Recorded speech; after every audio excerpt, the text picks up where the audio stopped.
وَإِذَا سَمِعُوا مَا أُنزِلَ إِلَى الرَّسُولِ تَرَىٰ أَعْيُنَهُمْ تَفِيضُ مِنَ الدَّمْعِ مِمَّا عَرَفُوا مِنَ الْحَقِّ يَقُولُونَ رَبَّنَا آمَنَّا فَاكْتُبْنَا مَعَ الشَّاهِدِينَ وَمَا لَنَا لَا نُؤْمِنُ بِاللَّهِ وَمَا جَاءَنَا مِنَ الْحَقِّ ونطمع أن يدخلنا ربنا مع القوم الصالحين فأثابهم الله بما قالوا جنات تجري من تحتها الأنهار خالدين فيها وذلك جزاء المحسنين والذين كفروا وكذبوا بآياتنا أولئك أصحاب الجحيم يا أيها الذين آمنوا لا تحرموا طيبات ما أحل الله لكم ولا تعتدوا إن الله لا يحب المعتدين وكلوا مما رزقكم الله حلالا طيبا واتقوا الله الذي أنتم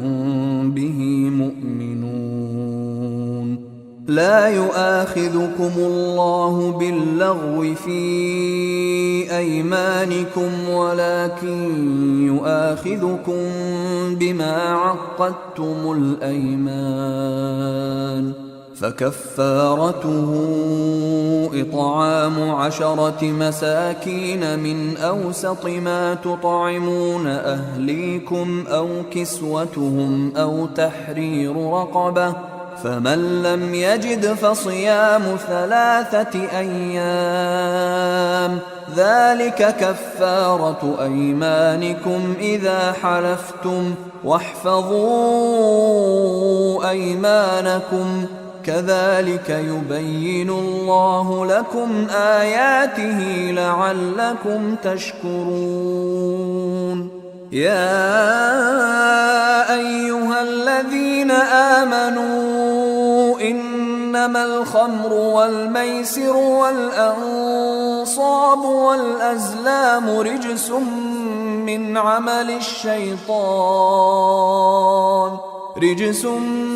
من عمل الشيطان فاجتنبوه لعلكم تفلحون إنما يريد الشيطان أن يوقع بينكم العداوة والبغضاء في الخمر والميسر ويصدكم عن ذكر الله وعن الصلاة فهل أنتم منتهون وأطيعوا الله وأطيعوا الرسول واحذروا فإن توليتم فاعلموا أنما على رسولنا البلاغ المبين ليس على الذين آمنوا وعملوا الصالحات جناح فيما طعموا إذا ما اتقوا وآمنوا وعملوا الصالحات ثم اتقوا وأحسنوا والله يحب المحسنين يا أيها الذين آمنوا ليبلونكم الله بشيء من الصيد تناله أيديكم ورماحكم ليعلم الله من يخافه بالغيب فمن اعتدى بعد ذلك فله عذاب أليم يا أيها الذين آمنوا لا تقتلوا الصيد وأنتم حرم ومن قتله منكم متعمدا فجزاء مثل ما قتل من النعم يحكم به ذوى عدل منكم هديا بالغ الكعبة أو كفارة طعام مساكين أو عدل ذلك صياما ليذوق وبال أمره عفى الله عما سلف ومن عاد فينتقم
وقالوا إن هي إلا حياتنا الدنيا وما نحن بمبعوثين ولو ترى إذ وقفوا على ربهم قال أليس هذا بالحق قالوا بلى وربنا قال فذوقوا العذاب بما كنتم تكفرون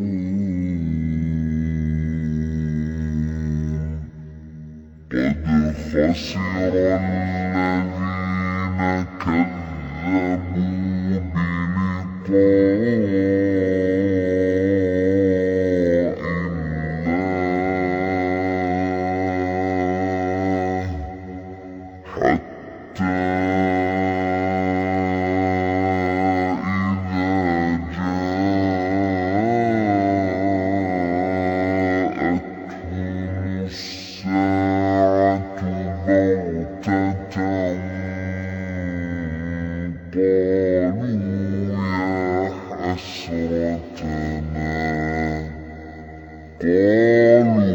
يا حسرتنا على ما فرطنا فيها وهم يحملون أوزارهم على ظهورهم ألا ساء ما يزرون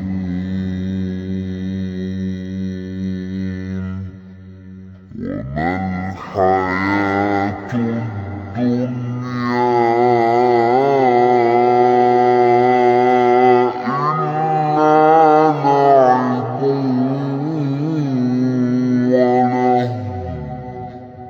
لعب وللدار الآخرة خير للذين يتقون أفلا تعقلون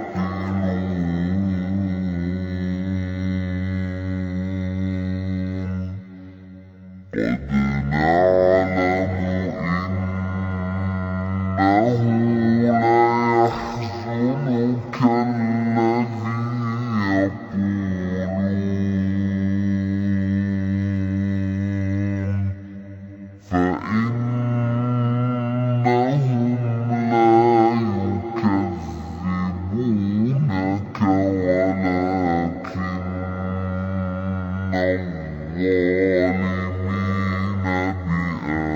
بآيات الله يجحدون ولقد كذبت رسل من قبلك فصبروا على ما كذبوا وأوذوا حتى أتاهم نصرنا ولا مبدل لكلمات الله ولقد جاءك من نبأ المرسلين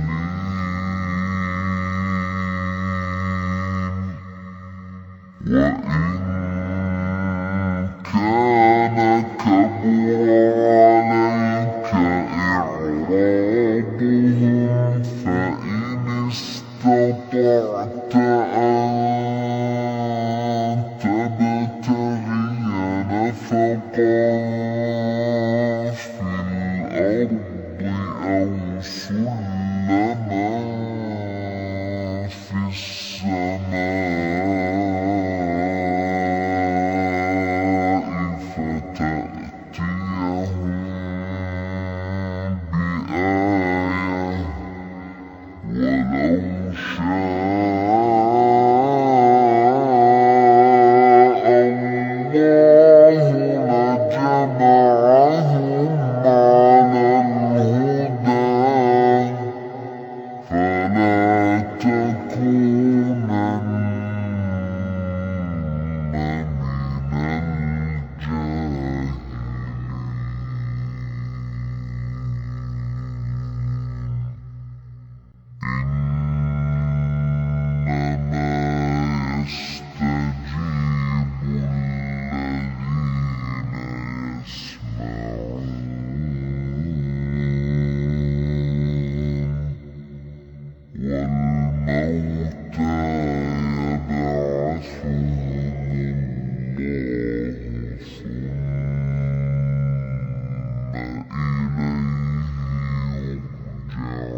قد أرسلنا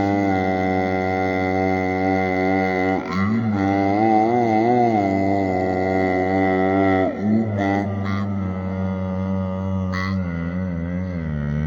قبلك فأخذناهم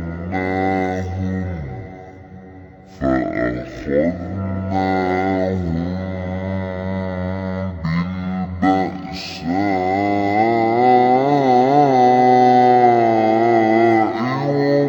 والضراء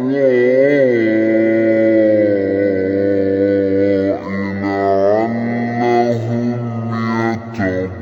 يتضرعون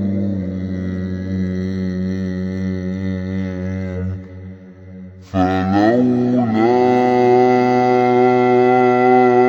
إذ جاءهم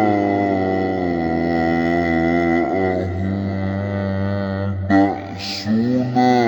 تضرعوا ولكن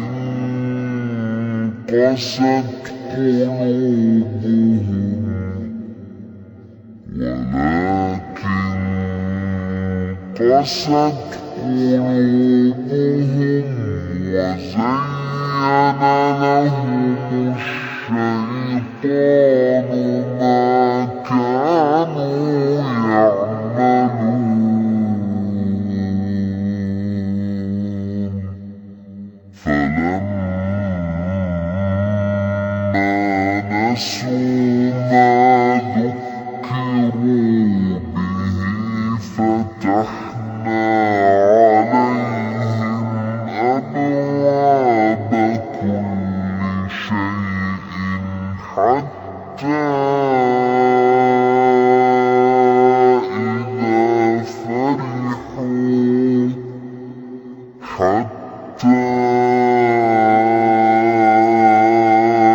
إذا فرحوا بما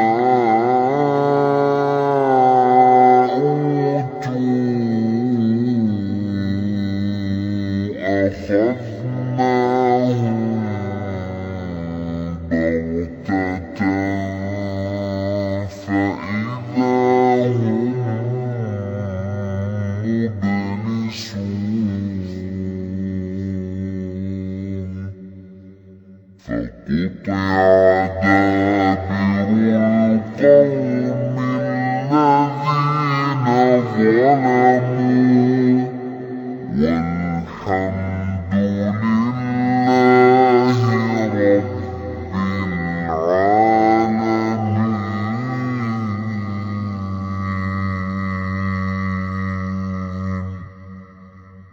قل أرأيتم إن أخذ الله سمعكم وأبصاركم وختم على قلوبكم من إله غير الله يأتيكم به انظر كيف نصرف الآيات ثم هم يصدفون قل أرأيتكم إن أتاكم عذاب الله بغتة أو جهرة هل يهلك إلا القوم الظالمون وما نرسل المرسلين إلا مبشرين ومنذرين فمن آمن وأصلح فلا خوف عليهم ولا هم يحزنون والذين كذبوا بآياتنا يمسهم العذاب بما كانوا يفسقون قل لا أقول لكم عندي خزائن الله ولا أعلم الغيب ولا أقول لكم إني ملك إن أتبع إلا ما يوحى إلي قل هل يستوي الأعمى والبصير أفلا تتذكرون وأنذر به الذين يخافون أن يحشروا إلى ربهم ليس لهم من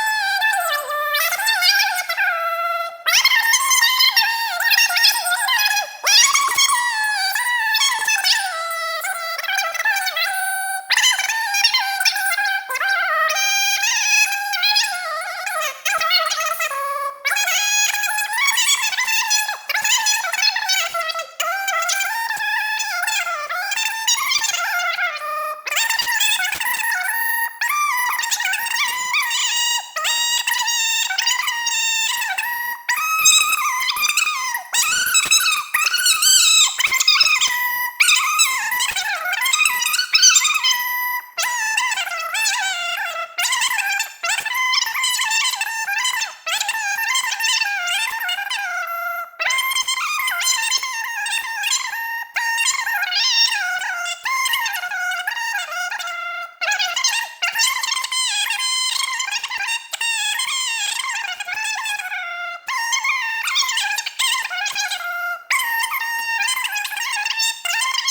يخرج الحي من الميت ومخرج الميت من الحي ذلكم الله فأنا تؤفكون فالق الإصباح وجعل الليل سكنا والشمس والقمر حسبانا ذلك تقدير العزيز العليم وهو الذي جعل لكم النجوم لتهتدوا بها في ظلمات البر والبحر قد فصلنا الآيات لقوم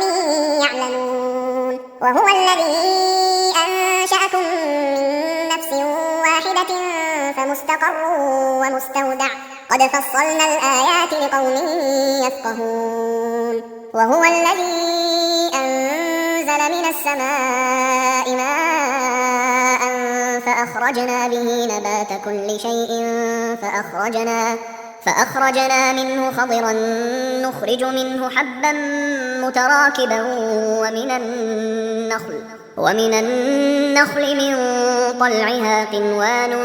دانية وجنات من أعناب والزيتون والرمان مشتبها وغير متشابه انظروا إلى ثمره إذا أثمر وينعه إن في ذلكم لآيات لقوم يؤمنون وجعلوا لله شركاء الجن وخلقهم وخرقوا له بنين وبنات بغير علم سبحانه وتعالى عما يصفون بديع السماوات والأرض أنى يكون له ولد ولم تكن له صاحبة وخلق كل شيء وهو بكل شيء عليم ذلكم الله ربكم لا إله إلا هو خالق كل شيء فاعبدوه وهو على كل شيء وكيل لا تدركه الأبصار وهو يدرك الأبصار وهو اللطيف الخبير قد جاءكم بصائر من ربكم فمن أبصر فلنفسه ومن عمي فعليها وما أنا عليكم بحفيظ وكذلك نصرف الآيات وليقولوا درست ولنبينه لقوم يعلمون اتبع ما أوحي إليك من ربك لا إله إلا هو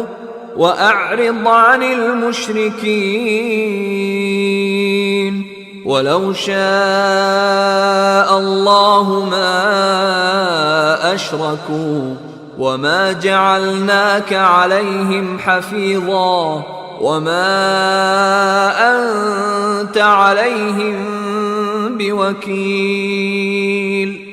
ولا تسبوا الذين يدعون من دون الله فيسبوا الله عدوا بغير علم كذلك زينا لكل أمة عملهم ثم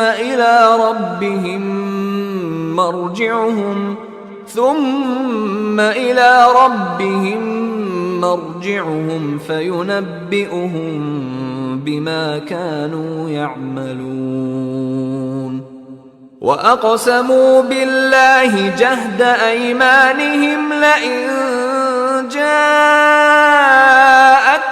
آية ليؤمنن بها قل إنما الآيات عند الله وما يشعركم أنها إذا جاءت لا يؤمنون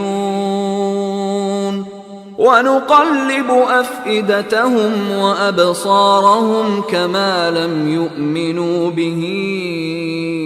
أول مرة ونذرهم في طغيانهم يعمهون.